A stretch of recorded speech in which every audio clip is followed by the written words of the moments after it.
तो इस सैलरी के चैप्टर में एग्जाम्पशन हम डिस्कस कर रहे हैं। और एग्जाम्पशंस में सिर्फ एक एग्जाम्पशन अभी तक डिस्कस की थी हमने, और वो एग्जाम्पशन कौन सी थी? That was foreign government official. बहुत ही सादा सी आसान सी एग्जाम्पशन है, थ्योरेटिकली ज़्यादा इंपॉर्टेंट है, न्यूमेरिकली इतनी ज़्यादा इंपॉर्टेंट नहीं है। सो आपको सिंपल ये मैंने बताया था आपको कि ये एक बायलैटरल एग्जाम्पशन है। बायलैटरल एग्जाम्पशन से मुराद ये कि दूसरा मुल्क भी ये एग्जाम्पशन आपको देता है, तो आप जवाबन जो है उसी तरह की एग्जाम्पशन उस मुल्क के एम्प्लॉय को भी दे देते हैं। सेकंड हम देखते हैं diplomat and United Nations exemption. ये भी एक बहुत ही आसान सा यानी कि वो एग्जाम्पशन है। और इसमें इसमें सिर्फ और सिर्फ ये बताया गया है कि जो डिप्लोमेट्स होते हैं दूसरे मुल्क के, जो सफारत खाने में जो लोग तैनात होते हैं उनको, और जो यूनाइटेड नेशंस के जो एम्प्लॉयज होते हैं इन लोगों को कुछ एग्जाम्पशन हासिल होती हैं। वो जो एग्जाम्पशन हासिल होती हैं उसका कोई कानून होता है, और वो कुछ कानून यहाँ पे उनके नाम लिखे हुए हैं। तो यहाँ पे लिखा हुआ ये है कि following shall be exempt from tax. और वो क्या क्या चीज़ें हैं जो एग्जाम्प्ट फ्रॉम टैक्स होंगी? Individuals entitled to privileges under Diplomatic and Consular Privileges Act 1972। तो जिन भी इंडिविजुअल्स को कोई प्रिविलेजेस हासिल होंगी इस एक्ट के अंदर, ये एक्ट हमारे सिलेबस में नहीं है, तो आपको बस इसका नाम याद रखना है। Individuals entitled to privileges under United Nations Privileges and Immunities Act। तो ये कानून का नाम लिखा है, ये कौन पैदा के एम्प्लॉयज को जो भी ये इंडिविजुअल्स को जो भी ये एग्जेम्पशन हासिल होंगी, बरात हासिल होंगी, और pension receive by citizen of Pakistan due to former employment in United Nations और its specialised agencies if the person's salary from such employment was exempt under this ordinance। यहाँ पर किसी बंदे को पेंशन रिसीव हो रही है फ्रॉम यूनाइटेड नेशन, तो ऐसी सूरत में भी ये अमाउंट एग्जाम फ्रॉम टैक्स है। शर्त ये है कि उसकी सैलरी भी एग्जाम होना चाहिए है, उसकी सैलरी को भी एग्जामेशन हासिल हो तो पेंशन भी एग्जाम फ्रॉम टैक्स हो जाएगी। तो ये सिंपल, इसमें ये सिर्फ और सिर्फ थ्योरेटिकली इंपॉर्टेंट है, न्यूमेरिकली इसके ऊपर न्यूमेरिकल स्टूडेंट के ऊपर नहीं कोई सिचुएशन बन सकती। तो इसलिए आपने बस ये जो चंद एक्ट्स यहाँ पे लिखे हुए हैं इनको खास तौर पे इनके नाम याद रख लेने, एंड दैट्स इट। ये एग्जाम्पशन जो है ये कंप्लीट हो जाती है। Third one is international agreements. International agreements जो है इसके लिए एक चीज पहले ये समझ लें आप, वो ये कि जो टैक्स लॉ है ना किसी भी मुल्क का, वो टैक्स लॉ बना होता है यूजुअली बिजनेसेस जो भी इकोनॉमी में हो रहे हैं या जो एक्टिविटी उस मुल्क में हो रही है उसको देखकर आप एक इनकम के लिए लॉ बनाते हैं कि जी इनकम कैसे कैलकुलेट करेंगे हम, और फिर उसके ऊपर टैक्स कैसे लगाएंगे ना। ये जो है एक बहुत ही कह सकते हैं जनरलाइज्ड प्रोविजंस होती हैं। यानी कि अगर टेक्सटाइल इंडस्ट्री करेगा बिजनेस तो उसके ऊपर भी कुछ वही प्रोविजंस अप्लाई हो रही होंगी जो सीमेंट इंडस्ट्री के ऊपर हो रही होंगी, अनटिल उसके कुछ स्पेशलाइज्ड इंडस्ट्रीज टैक्स लॉ में गिवन हो, जैसे कि बैंकिंग और इंश्योरेंस के बारे में इनकम टैक्स ऑर्डिनेंस, हमारा इनकम टैक्स ऑर्डिनेंस है, वो स्पेसिफिकली उसमें अलग से चैप्टर दिया हुआ है। लेकिन बाकी जो इंडस्ट्री है उनके लिए अलग से चैप्टर नहीं है। मतलब टेक्सटाइल जो है वो उसके लिए भी वही प्रोविजंस हैं जो सीमेंट के लिए प्रोविजंस हैं। इसी तरह जो प्रोविजंस ऑटोमोबाइल के लिए हैं वही एफएमसीजी के लिए भी हैं, फास्ट मूविंग कंज्यूमर गुड्स। सो ये डिफरेंट इंडस्ट्रियल सेक्टर्स हैं, लेकिन जो टैक्स लॉ की प्रोविजंस हैं वो जनरलाइज हैं, यानी सारी की सारी प्रोविजंस इन सारी इंडस्ट्रीज के ऊपर अप्लाई हो रही होती हैं जनरली। पहली चीज़ तो आपको ये इस चीज़ की समझ होना चाहिए। तो जब आपको ये बात समझ आ गई, तो अब अगली चीज आपने ये समझनी है कि जिस वक्त कोई दो मुल्क, लेट्स से पाकिस्तान और चाइना, अगेन मैं ये एग्जाम्पल के तौर पर एक चीज ये बता, जो पॉइंट हमने समझना है उस तक पहुंचना है हमने, कि पाकिस्तान और चाइना कोई प्रोजेक्ट करने लगे हैं, ठीक है, और वो प्रोजेक्ट करने के लिए वो ये चाहते हैं कि चाइना भी कुछ चीज़ों को एग्जेम्प्ट करे और पाकिस्तान भी कुछ चीज़ों को एग्जेम्प्ट करे, ताकि ये प्रोजेक्ट की कॉस्ट रिड्यूस रखी जा सके और इसको पेचीदगियों से बचाया जा सके। और ये प्रोजेक्ट यूजली होता ऐसा है जो दोनों के फायदे में होता है, ठीक है। तो वन ऑफ द रीजन कि जिसकी वजह से ये दोनों मुल्क आपस में एक एग्रीमेंट करते हैं, ये एग्रीमेंट जो है, इसको इसके अंदर टैक्स लॉ से मुतालिक चीजें लिखी जाती हैं, और इस एग्रीमेंट को यूजली बोलते हैं टैक्स ट्रीटी। टैक्स ट्रीटी जो है उसमें आप किसी प्रोजेक्ट के लिए कुछ एग्जेम्पशन ले सकते हैं। जरूरी नहीं जो वो प्रोजेक्ट है वो किसी इंडस्ट्री के लिए भी हो सकती है, ठीक है। वैसे चाइना से पाकिस्तान चाहता है कि चाइना पाकिस्तान में आके कोई बिजली घर लगाए, पावर प्लांट लगाए, तो ये एक एनर्जी का जो सेक्टर है उसके बारे में कोई वो एग्जाम्पशन देना चाहता है चाइना को, ठीक है। लेकिन वो सिर्फ ये चाइना को देना चाहता है, अगर इंडिया यही आकर पावर प्लांट लगाएगा तो उसको वो ये एग्जाम्पशन नहीं देना चाहता। तो अब जो इनकम टैक्स लॉ है वो तो एनर्जी सेक्टर के ऊपर भी इसी तरह ही अप्लाई हो रहा होगा, ठीक है ना।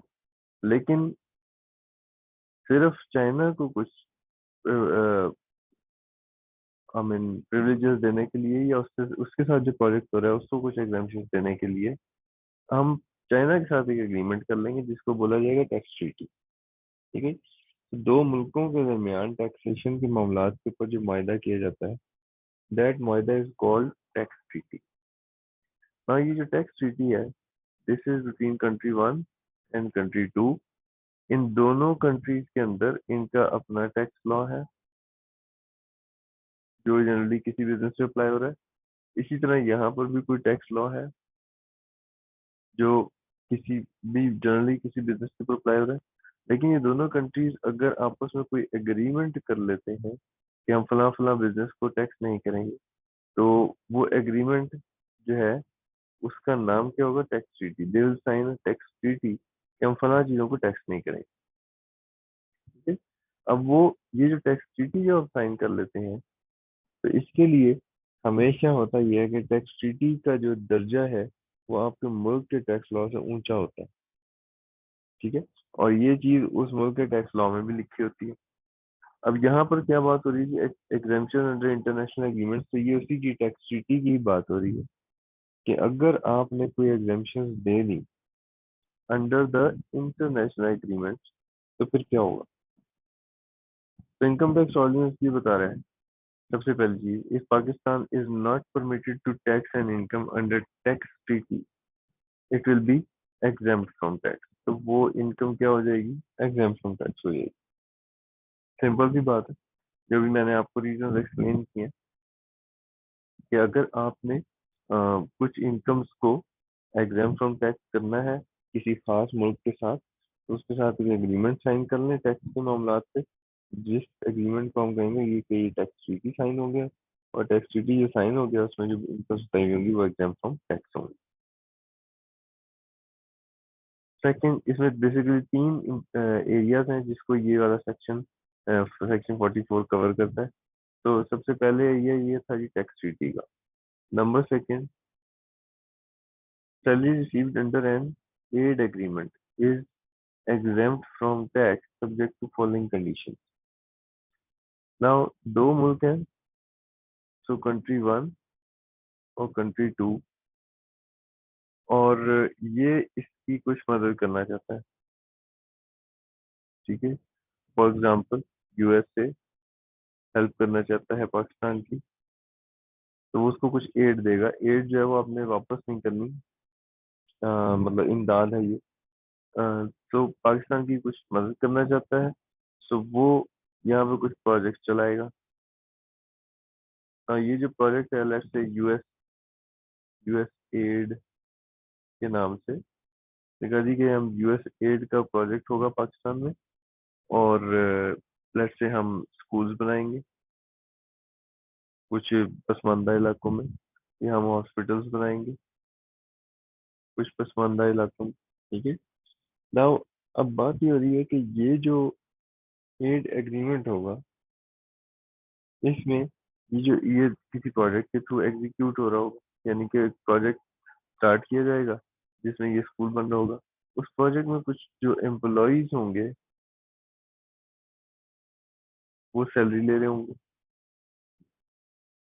इन एम्प्लॉयज की सैलरी को जो कि वो तनख्वाह किसमें से ले रहे हैं, ये जो यूएस एड से ले रहे हैं, इस सैलरी के बारे में एक बात हो रही है। इस सैलरी के बारे में क्या बात हो रही है कि salary received under aid agreement. ना ये सिर्फ अब यूएस एड के लिए नहीं है, किसी भी एड एग्रीमेंट, कोई भी मुल्क जो आपकी इमदाद कर रहा है, कोई एड प्रोवाइड कर रहा है, और उस प्रोजेक्ट पे जो भी एम्प्लॉयज रखे जा रहे हैं उनकी सैलरी को क्या कहा जी, it will be exempt from tax subject to following condition. Theoretically important है जी, कम से कम भी 4 से 5 नंबर पूछा जा सकता है कि बताइए कि अगर कोई एड एग्रीमेंट में बंदा तनख्वाह ले रहा है तो उसकी एग्जामेशन के थ्रू क्या क्या कंडीशन पूरी करनी पड़ेगी। तो सैलरी एग्जाम फ्रॉम टैक्स होगी। नंबर वन कंडीशन है salary received by individual who is not citizen of Pakistan. जो बंदा तनख्वाह ले रहा है वो पाकिस्तान का शहरी नहीं होना चाहिए। ना यहाँ पे इम्पोर्टेंट चीज ये है कि रेजिडेंशियल स्टेटस की बात नहीं हो रही, बल्कि किस चीज की बात हो रही है, इट इज अबाउट सिटीजनशिप, शहरियत की बात है। Number second is exemption will be to the extent provided in aid agreement. ना उस एड एग्रीमेंट में लिखा हुआ होगा कि कितनी कितनी अमाउंट एग्जाम फ्रॉम टैक्स होगी। अगर तो पूरी salary exam 100% salary will be exam तो 100%। अगर उस एड एग्रीमेंट में लिखा हुआ है कि जो तनख्वाह दी जाएगी उस वो लेट्स से 80% एग्जाम होगी तो 80% एग्जाम एंड सो ऑन।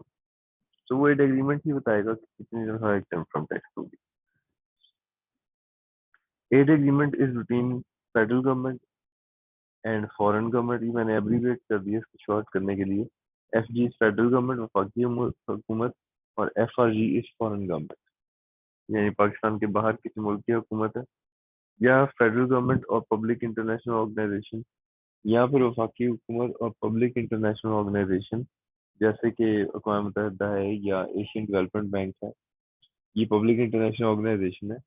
ये पब्लिक इंटरनेशनल ऑर्गेनाइजेशन अगर आप थोड़ा सा रिकॉल करें तो हमने पढ़ा था, जो हम बेसिक कॉन्सेप्ट्स में हम बात कर रहे थे किसी टाइप्स ऑफ पर्सन की, और टाइप्स ऑफ पर्सन में हमने देखा था कि जो पर्सन है टोटल 7 टाइप्स के हैं, और जो 7th टाइप ऑफ पर्सन था that was public international organisation. और मैंने आपको बताया था कि ये वो एंटिटीज होती हैं जो किसी एक मुल्क में अपने काम परफॉर्म नहीं कर रही, बल्कि मल्टीपल कंट्रीज में अपने काम परफॉर्म कर रही हैं, और जनरली लोगों के फलाह के लिए काम कर रही होती हैं। तो पब्लिक इंटरनेशनल ऑर्गेनाइजेशन जो हैं उनके उनमें से किसी के दरमियान और फेडरल गवर्नमेंट के दरमियान ये एग्रीमेंट होने हुआ हुआ है।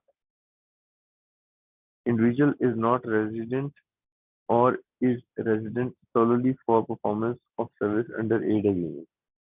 वो जो बंदा है वो रेजिडेंट सिर्फ और सिर्फ इस वजह से है कि वो इस एड एग्रीमेंट के अंडर सर्विसेज परफॉर्म कर रहे हैं। In case aid agreement is with foreign government then individual should be citizen of that country. तो ये वाली जो सिचुएशन थी कि फेडरल गवर्नमेंट और फॉरेन गवर्नमेंट के दरमियान एड एग्रीमेंट हो, तो वो बंदा भी उस फॉरेन गवर्नमेंट, जिस मुल्क की वो फॉरेन गवर्नमेंट है, पब्लिक इंटरनेशनल ऑर्गेनाइजेशन के केस में तो ये मल्टीपल कंट्रीज में काम कर रहे थे, लेकिन फॉरेन गवर्नमेंट तो किसी एक मुल्क की होगी ना। तो जो फॉरेन गवर्नमेंट का ही वो मुल्क का वो शहरी होना चाहिए है, तब उसकी सैलरी एग्जाम फ्रॉम टैक्स होगी। Salary is paid out of fund release to Pakistan under aid agreement, और वो तनख्वाह भी उसको दी जा रही है उन्हीं पैसों में से जो इमदाद के पैसे थे। तो ये सारी कंडीशंस पूरी होनी चाहिए, इन सब के अंदर एंड है, इसमें और नहीं है। ये सारी की सारी कंडीशन आप पूरी करेंगे तो सैलरी जो बंदा ले रहा है under that agreement for example from tax हो जाएगी। Any income under a bilateral और मल्टीलैटरल टेक्निकल असिस्टेंस एग्रीमेंट। अब यहाँ पे जरा इम्पोर्टेंट चीज ये ध्यान में रखिएगा कि जो अभी ये सेकंड बॉक्स था इसमें हम बात कर रहे थे सिर्फ सैलरी इनकम की। अब हम बात करें एनी इनकम, ये जो थर्ड वाला एग्जामेशन है, इसमें किसी भी किस्म की आमदनी यानी कि कोई बिजनेस इनकम भी हो सकती है किसी की जो वो कमा रहा हो under bilateral multilateral technical assistance agreement is exempt from tax subject to following condition. For example, Pakistan में एक प्रोजेक्ट लग रहा है, एक रोड बन रहा है, ठीक है, और ये जो रोड बन रहा है इसमें आप चाहते हो कि एक टेक्निकल एक्सपर्ट आए और वो आकर जो रोड की क्वालिटी इंस्पेक्शन करे। हमारे पास वो इक्विपमेंट नहीं है, एक्सपर्टीज नहीं है, तो क्वालिटी इंस्पेक्शन करे। चलो रोड को छोड़ो, उस पर करो, रेलवे ट्रैक बन गया, रेलवे ट्रैक। सो एक कॉन्ट्रैक्टर होगा जो कि रेलवे ट्रैक बिछाएगा और फिर उसके बाद उसकी क्वालिटी इंस्पेक्शन होगी। ये आप चाहते हैं कि बाहर से कोई एक्सपर्ट, टेक्निकल एक्सपर्ट आए और आकर के, तो टेक्निकल एक्सपर्ट जो है उसका तो जो इनकम है वो बिजनेस इनकम होगा उसका, ठीक है। लेकिन अब अगर ये टेक्निकल एक्सपर्ट पाकिस्तान से पैसा कमाएगा तो जाहिर है उसकी वो टैक्स अदा करना पड़ेगा। इस टेक्निकल एक्सपर्ट को एक आसानी देने की कोशिश कर रहे हैं जिसकी इनकम एग्जाम फ्रॉम टैक्स हो जाए, लेकिन ये कंडीशन उसने पूरी करनी है। कंडीशंस क्या पूरी करेगा? Income is received by person who is not citizen of Pakistan, person is engaged as contractor, consultant or expert on a project in Pakistan. Exemption will be to the extent provided in the agreement. Agreement is between federal government or foreign government or federal government or public international organization. Project is financed out of funds released in accordance with agreement. Person is not resident or is resident solely for performance of services under agreement, and income is paid out of the funds under agreement. So ये बहुत ज्यादा मिलती जुलती conditions हैं जो भी हमने box number second यहाँ पे जो कंडीशंस पढ़ी थी इस बॉक्स में, और ये बहुत ज्यादा मिलती जुलती कंडीशन है। पर दोनों में जो मेन डिफरेंस है, यहाँ पे एड एग्रीमेंट था, यहाँ पे एड एग्रीमेंट नहीं है बल्कि bilateral multilateral technical assistance agreement. दूसरा, यहाँ पे एनी इनकम है, इधर सिर्फ और सिर्फ सैलरी इनकम की बात है। तीसरा ये कि ये यहाँ पे चूंकि सैलरी इनकम है तो सिर्फ इंडिविजुअल की बात हो रही है, और यहाँ पे वर्ड यूज पर्सन का है, यानी वो जरूरी नहीं है कि वो इंडिविजुअल हो, वो हो सकता है कि कोई पार्टनरशिप भी हो सकती है, वो कोई कंपनी भी हो सकती है जो ये टेक्निकल असिस्टेंस आपको प्रोवाइड करने पाकिस्तान में आने लगी।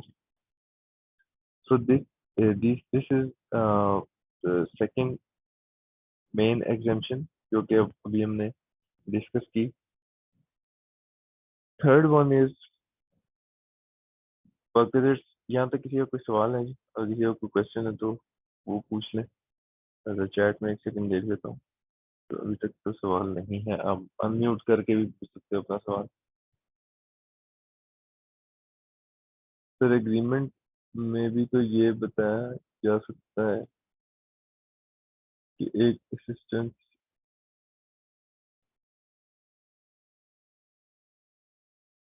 एग्रीमेंट में भी तो ये बताया जा सकता है।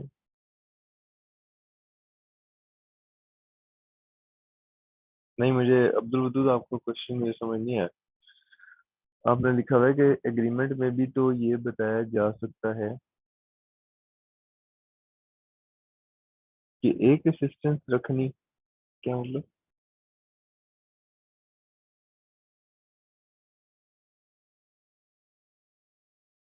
सर एक बंदा मुकर्रर किया जाए जैसे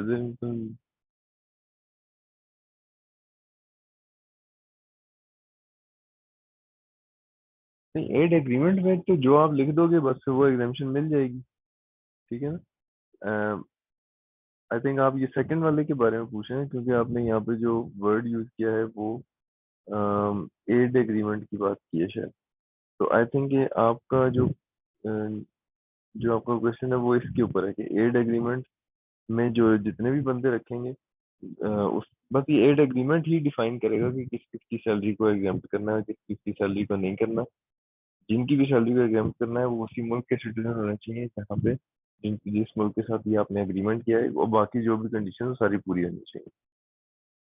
तो एड एग्रीमेंट अगर कहता है जी इन 4 लोगों की सैलरी एग्जाम्प्ट होगी 10 में से, तो उन 4 की ही एग्जाम्प्ट होगी, बिल्कुल ऐसे ही।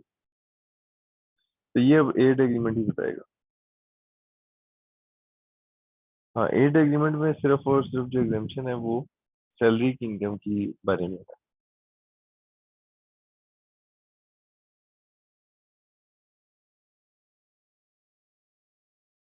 जी बिल्कुल, सैलरी इनकम के बारे में ही है ये एग्जाम्पशन।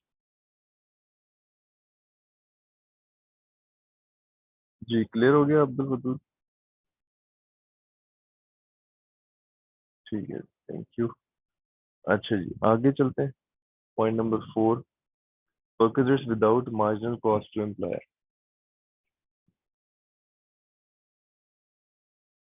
अच्छा जी, अब ये देखें जरा, यहाँ पे आप पहले ये चीज आप अंडरस्टैंड करें कि मार्जिनल से क्या मुराद होता है। Marginal, for example marginal cost, marginal कहते हैं एडिशनल को, ठीक है। मार्जिनल कॉस्ट से मुराद है एडिशनल कॉस्ट। मिसाल के तौर पे एक ऑटोमोबाइल कंपनी है, वो एक गाड़ी अगर बनाती है तो लेट्स से वो बनती है 10 लाख। अगर वो 2 गाड़ियां बनाएगी तो कितने की बनेगी? 20 लाख की। अगर वो 3 गाड़ियां बनाएगी तो कितने की बनेगी? 30 लाख की। ये तो हम एक जनरल बात कर रहे हैं ना। लेकिन अगर आप थोड़ा सा इसके अंदर डिग इन करेंगे, ये आप कॉस्ट अकाउंटिंग में पढ़ेंगे जाके कुछ चीजें, कि जब बिजनेस अपने आप को ग्रो कर रहा होता है ना, तो हर कॉस्ट उस रफ्तार से नहीं बढ़ती। यानी नंबर ऑफ यूनिट्स जैसे जैसे बढ़ते हैं, जैसे हम यहाँ पे हम कह रहे थे कि पहले एक यूनिट, फिर दूसरा यूनिट, तीसरा यूनिट, जैसे जैसे नंबर ऑफ यूनिट्स बढ़ते हैं वैसे वैसे कॉस्ट नहीं बढ़ रही होती। बात कॉस्ट, फॉर एग्जांपल अगर आपने फैक्ट्री का रेंट पे किया है, तब अगर आप एक यूनिट बनाओगे तो वो उस पूरी कॉस्ट, इस 10 लाख की जो लेट्स से कॉस्ट थी, इसका कुछ कंपोनेंट फैक्ट्री का रेंट भी है। तो फैक्ट्री का रेंट एक यूनिट बनाने से भी कांस्टेंट है, 2 यूनिट बनाओगे तो भी वही रहेगा, 3 यूनिट बनाओगे तो भी वही रहेगा। तो इसका मतलब ये है कि अगर मैं नंबर ऑफ यूनिट्स बढ़ाऊंगा तो कुछ कॉस्ट ऐसी है जिस जिसमें एडिशन कुछ भी नहीं हो रहा। फैक्ट्री रेंट एक ऐसी कॉस्ट है, इसको आप कह सकते हैं कि ये मेरी फिक्स कॉस्ट है, ये मेरी फिक्स कॉस्ट है, और इसमें मार्जिनल कॉस्ट कुछ भी नहीं होती। ठीक है, तो पहला सेंटेंस आपको ये चीज समझना है कि ये मार्जिनल कॉस्ट से मुराद क्या है। मार्जिनल कॉस्ट से मुराद ये एडिशनल कॉस्ट कुछ भी नहीं आ रही। अगर मैं दूसरा यूनिट बनाता हूँ, तीसरा यूनिट बनाता हूँ, वो ब्ला ब्ला ब्ला, जितने भी यूनिट बनाता हूँ फैक्ट्री रेंट तो उतना ही है। अब बहुत सी इंडस्ट्रीज ऐसी हैं जिसके अंदर जो प्राइमरीली जो कि फिक्स कॉस्ट बेस्ड जो इंडस्ट्रीज होती हैं, यानी उनके उनको फर्क ही नहीं पड़ता कि उनका यूनिट कितना सेल हो रहा है। For example airline. अब एयरलाइन बिजनेस ऐसा है कि आपने फ्लाइट स्केड्यूल्स जो हैं वो पहले से डिफाइन किए हुए हैं। फ्लाइट स्केड्यूल पहले से डिफाइन हुए हुए हैं, आपने एयरलाइन ने डिफाइन किए हुए हैं। उसके बाद आपके कितने एयरक्राफ्ट हैं ये आपने पहले से बताया हुआ है। हर एयरक्राफ्ट पे कितना एम्प्लॉय होगा, जो आपका क्रू होगा, एम्प्लॉयज होंगे, वो कितने होंगे। मतलब एयरलाइन ने बस अपना बिजनेस जो जो शेड्यूल्स के बने हुए हैं उसके मुताबिक उसने चलाना है। फ्यूल कितना लगेगा इसका कोई ताल्लुक नहीं, इन सारी चीजों का कोई ताल्लुक नहीं है नंबर ऑफ पैसेंजर्स के साथ। पैसेंजर एक बैठा हो तो भी एयरलाइन की कॉस्ट वही है, पैसेंजर 200 बैठे हो जो एयरक्राफ्ट में तो भी कॉस्ट वही है। हाँ, ज़्यादा से ज़्यादा आप ये कह सकते हैं कि वो जो रास्ते में एक लंच बॉक्स दिया जाता है वो वेरिएबल कॉस्ट होती है, लेकिन ये तो बहुत ही नेग्लिजिबल है, इसको हम इग्नोर कर सकते हैं। सो एयरलाइन के केस में हम ये कह सकते हैं कि एयरलाइन एक ऐसा बिजनेस है कि जो फिक्स कॉस्ट बेसिस के ऊपर रन कर रहा होता है, इसमें मार्जिनल कॉस्ट है ही नहीं। ठीक है ना। अब यहाँ पे बात ही हो रही है कि perquisites without marginal cost to the employer. हमारा टॉपिक क्या है? Perquisites without marginal cost to employer, यानी कोई एम्प्लॉयर अपने एम्प्लॉय को कोई ऐसा परक्विजिट दे दे जिसकी एम्प्लॉयर को कोई एडिशनल कॉस्ट बियर ना करनी पड़े। तो अब उस एम्प्लॉय एम्प्लॉय को कोई परक्विजिट मिला है। परक्विजिट अगेन सैलरी की डेफिनेशन में हमने डिस्कस किया था कि ये पैसे नहीं मिल रहे होते बल्कि कोई ऐसी फैसिलिटी मिल रही होती है जो आपका खर्चा बचा लेती है। तो एम्प्लॉय को जो परक्विजिट मिल रहा है ये कोई फैसिलिटी है जो कि इन काइंड आपको दी जाती है, जो आपका कोई खर्चा बचा लेती है। तो एम्प्लॉयर अगर अपने एम्प्लॉय को कोई ऐसा परक्विजिट देता है जिसकी इसको कोई कॉस्ट ही नहीं उठानी पड़ती। मिसाल के तौर पे एयरलाइन अपने एम्प्लॉय को कहती है कि आप जो है आपको हम फ्री टिकट दे रहे हैं, तो जहाज में अगर खाली सीट है तो वो एम्प्लॉय ट्रैवल कर सकता है उसमें। तो ये एम्प्लॉय को आपने परक्विजिट दे दिया जिसकी कोई मार्जिनल कॉस्ट नहीं। तो टैक्स लॉ ये कहता है कि हम कुछ आपको इंडस्ट्रीज बता रहे हैं, इन इंडस्ट्रीज के एम्प्लॉयर अगर अपने एम्प्लॉय को परक्विजिट देंगे जिसकी मार्जिनल कॉस्ट जीरो हो, तो वो एम्प्लॉय को तो बेनिफिट है ना। एम्प्लॉय ने अगर एयरलाइंस ट्रेवल किया उसका तो टिकट का खर्चा बचा। तो एम्प्लॉय के लिए वो जो परक्विजिट है that will be exempt from tax. तो टैक्स लॉ ये कहता है जी कि अगर कोई एम्प्लॉय कोई ऐसा परक्विजिट ले रहा है अपने एम्प्लॉयर से जिसके लिए एम्प्लॉयर ने कोई एडिशनल कॉस्ट बियर ही नहीं कर रहा, यानी वो perquisite without marginal cost to the employer है, तो फिर वो जो परक्विजिट है वो एम्प्लॉय के लिए भी एग्जाम्प्ट फ्रॉम टैक्स होगा। नाउ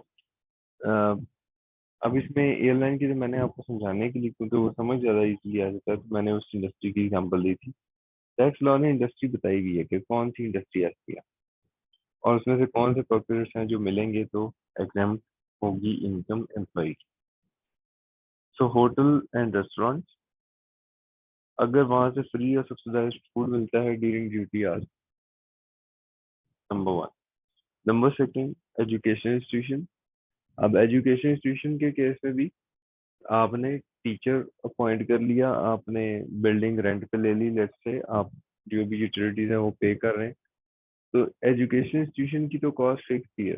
अब आपके पास एक बच्चा पढ़ रहा हो, 10 पढ़ रहे हो, 200 पढ़ रहे हो, तो मजीद को खर्चा नहीं करना पड़ रहा किसी एक नए स्टूडेंट के आने की वजह से। तो एजुकेशन इंस्टीट्यूशन भी अगर फ्री और सब्सिडाइज एजुकेशन देता हो अपने एम्प्लॉई के बच्चे को या एम्प्लॉई को। नंबर थर्ड, हॉस्पिटल और क्लिनिक, और या फिर कोई हॉस्पिटल कोई क्लिनिक जो है वो free of subsidise medical treatment देता हो, तो ये सारे के सारे एग्जाम फ्रॉम टैक्स हैं। इन परक्विजिट्स को जो एम्प्लॉय रिसीव करा है ये एग्जाम फ्रॉम टैक्स होंगे। इसके अलावा any other notified by FBR, इसके अलावा अगर कोई और एफबीआर ने हाल ऑल्दो अभी तक कोई नोटिफाइड नहीं है, तो ये बार एक एफबीआर के पास पावर है कि वो चाहे तो किसी और इंडस्ट्री के किसी और परक्विजिट को भी, अगर वो without marginal cost to the employer हो, तो उसको एग्जाम फ्रॉम टैक्स कह सकता है। तो ये एक सिंपल सी एग्जामेशन है। ये आपने तीन इंडस्ट्रीज याद रखनी है, होटल रेस्टोरेंट, एजुकेशन इंस्टीट्यूशन और हॉस्पिटल और क्लिनिक। अगर ये अपने एम्प्लॉई को कोई फ्री सर्विस देते हैं तालीम की, होटल की, या सॉरी इलाज मुआवजे की, तो फिर ऐसी सूरत में वो एम्प्लॉय की जो परक्विजिट है वो एग्जाम फ्रॉम टैक्स होगी। परक्विजिट विदाउट मार्जिनल कॉस्ट, इसमें कोई क्वेश्चन है जी किसी का? ओके, अगर क्वेश्चन नहीं आ रहा तो मैं ये ज्यूम करूंगा कि क्वेश्चन नहीं है, अदरवाइज आप मैसेज कर लीजिएगा या फिर अनम्यूट करके पूछ लें। Number 5, special announce. इसके साथ मैं इम्पोर्टेंट लिख रहा हूँ, है बहुत ही आसान लेकिन इम्पोर्टेंट है क्योंकि इसमें गलती हो जाती है। तो इसको खास तौर पे आपने जरा ध्यान से समझना है।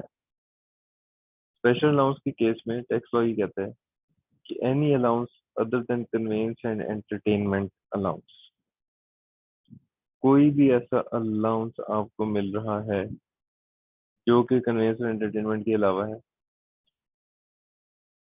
specially granted to meet expenses wholly and necessarily incurred in performance of office duties।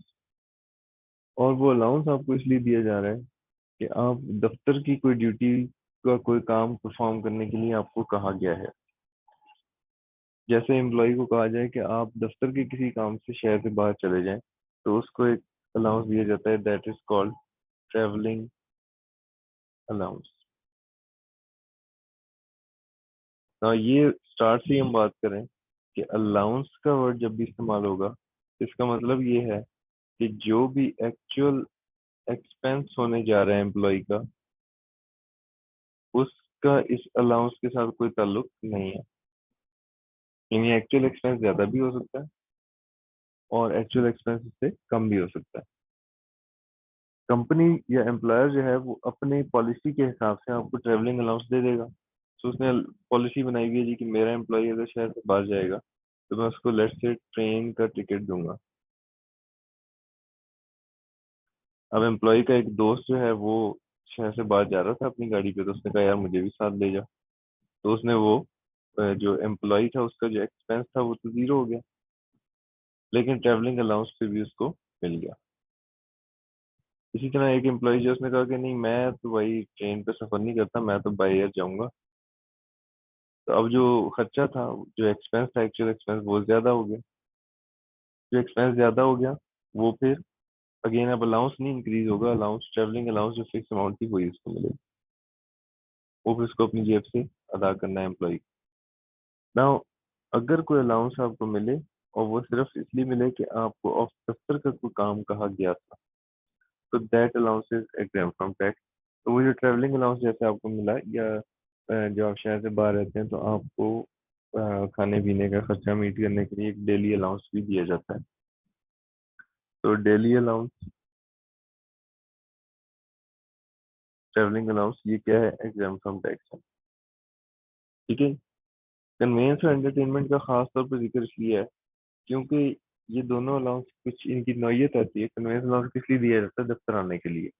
तो कहीं ये ना समझ लिया जाए कि अच्छा कन्वेंस अलाउंस जो है उसको भी ये वाली एग्जाम्पशन देने की कोई कोशिश करे। तो ये स्पेसिफिकली बता दिया हुई कन्वेंस अलाउंस और एंटरटेनमेंट अलाउंस, यानी कि अगर दफ्तर में कोई गेस्ट आता है उसको कोई आपने खातिर तवज्जो कर दी तो उसके लिए आपको एक एंटरटेनमेंट अलाउंस दे दिया जाता है कि जिसको चाय पिलानी चाय पिला लेना, जिसको मिल्क शेक पिलाना है मिल्क शेक पिला लेना, आपकी मर्जी है।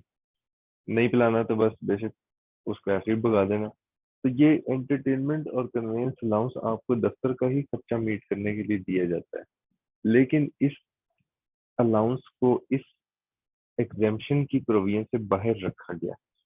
बाहर रखा गया है तो मुराद ये है कि इन अलाउंसेस के ऊपर ये एग्जेम्पशन की कोई प्रोविजन अप्लाई नहीं करनी कि जी ये चूंकि दफ्तर के खर्चे मीट करने के लिए दिया जा रहा है तो इसलिए इसको भी एग्जाम कर ले। No.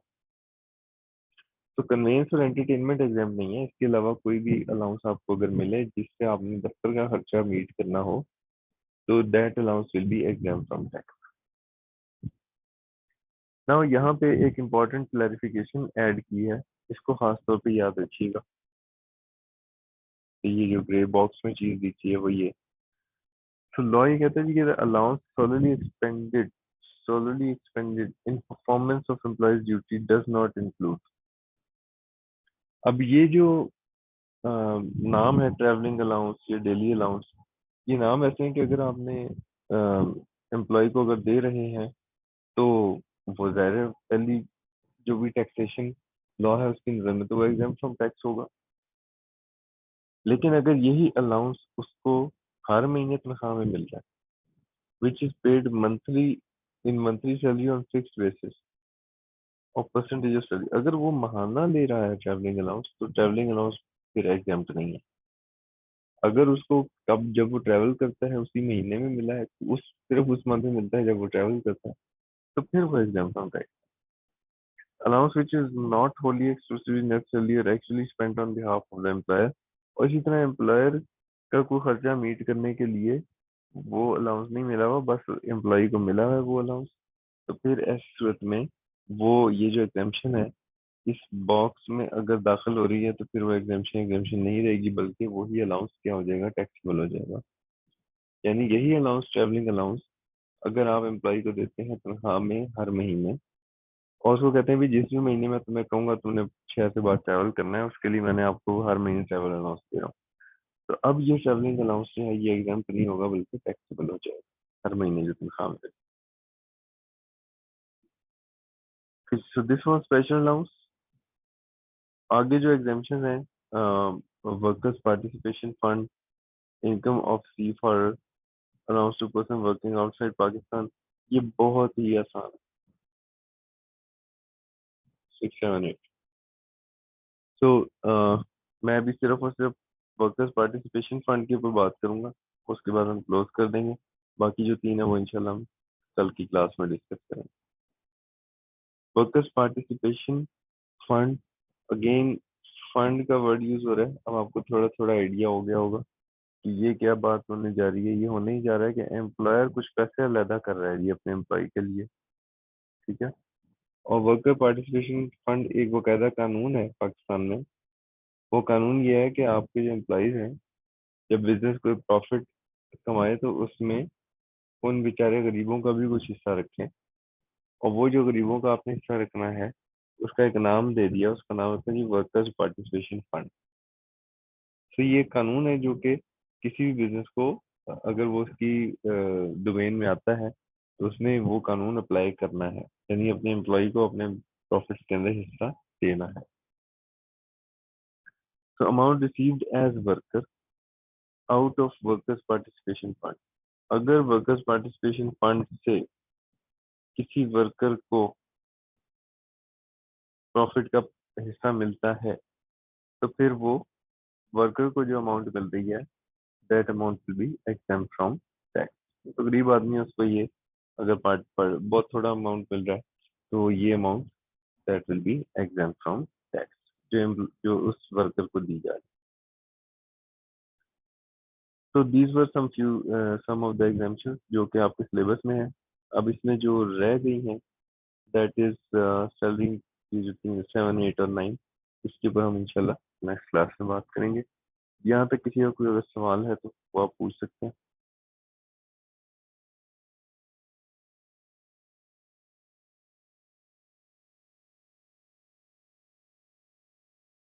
Okay, in case there is no question तो फिर हम क्लोज करते हैं आज का session. Thank you very much, take care.